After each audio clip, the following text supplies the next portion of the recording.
Welcome to This Explainer. Look, today we are tackling a massive dilemma that's honestly facing pretty much every modern organization.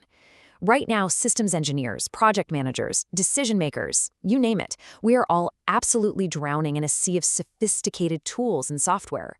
I mean, we've got endless dashboards, simulation environments, massive data repositories. But here's the catch. In the rush to adopt all this flashy new tech, we're kind of losing sight of the actual problem we're trying to solve. We're totally confusing having a tool with having a strategy.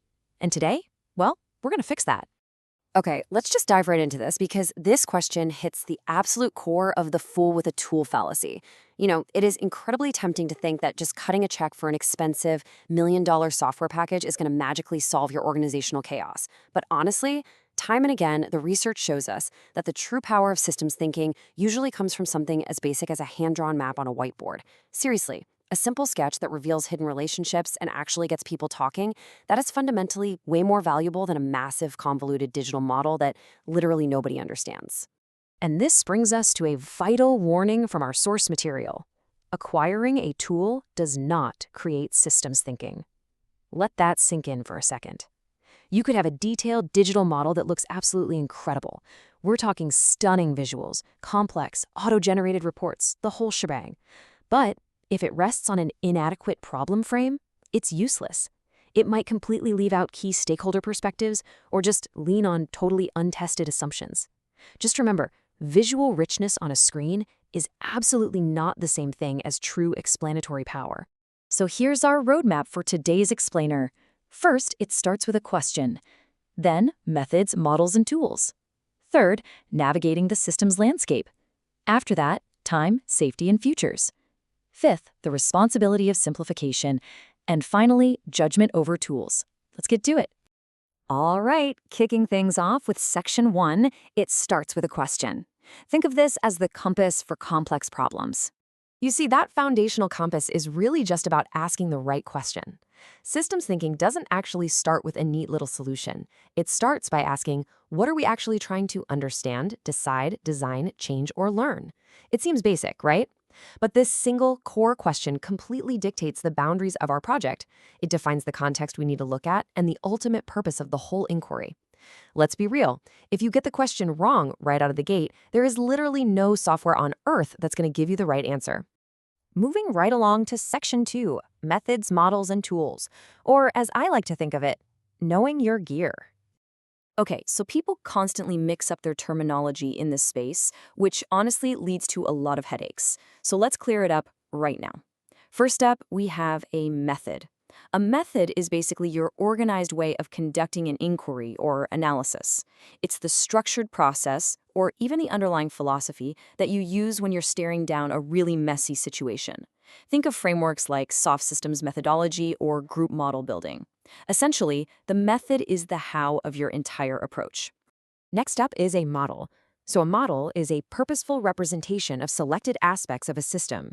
It's a simplification that we create, kind of like drawing a map, to highlight very specific relationships, behaviors, or feedback loops over a period of time. A causal loop diagram or a rich picture, those are great examples. The key here is that they don't try to show everything. They intentionally filter out the noise and only select what matters most to your specific question.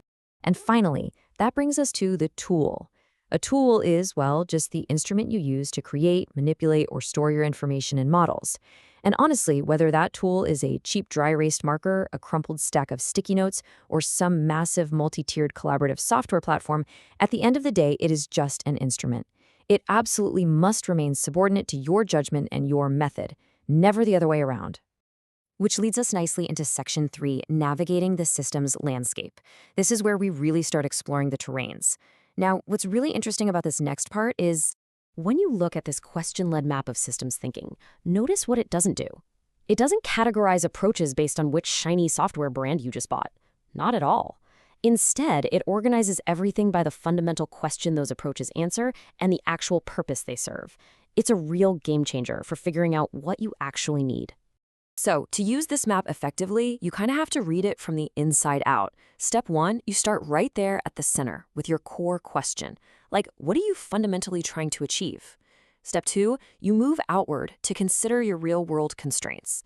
Stuff like your purpose, your boundaries, and just how much uncertainty you're dealing with. And only then, in step 3, do you actually look at those outer rings to choose the appropriate family of approaches. It really empowers you to select exactly the right gear for your specific expedition, rather than just grabbing whatever is closest. Let's actually break down a few of those key tool families from the map to see how this works. Say you find yourself in the messy beginning. You know that phase where knowledge is totally scattered and nobody can agree on anything? Well, you're going to want approaches like rich pictures to build some shared understanding.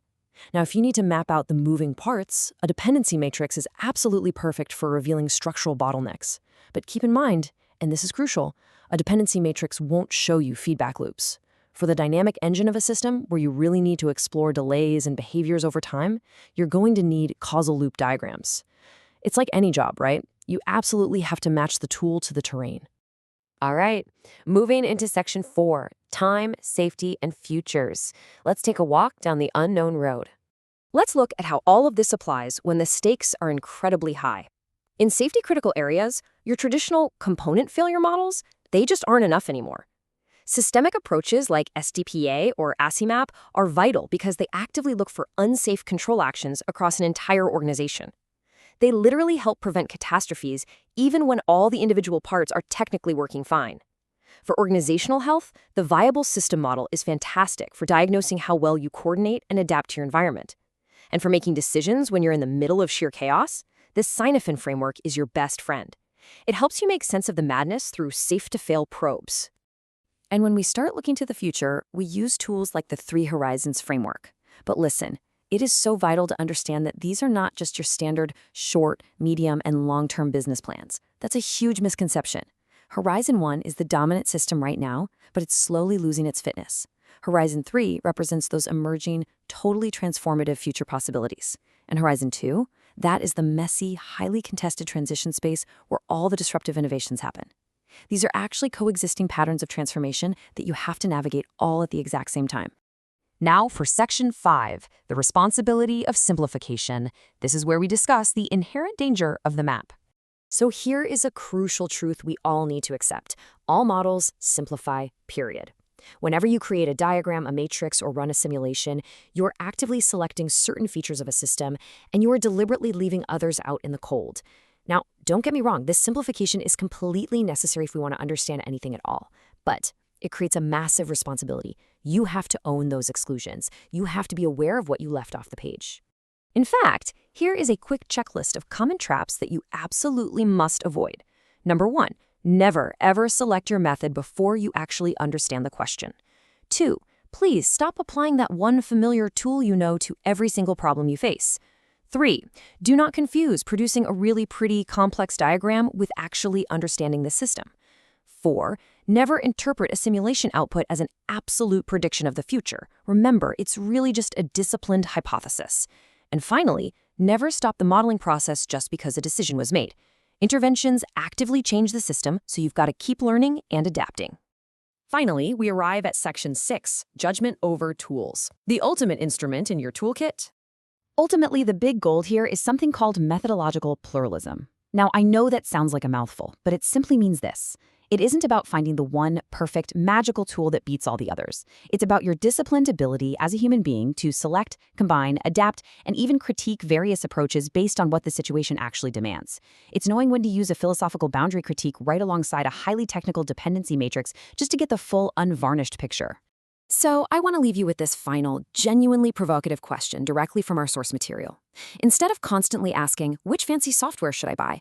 I challenge you to look at your current project and ask, what kind of understanding, participation, evidence, foresight, judgment, and learning does this situation actually require? If you can answer that, I promise you the right tools will naturally follow. Thanks so much for joining me on this explainer, and remember, keep asking the right questions.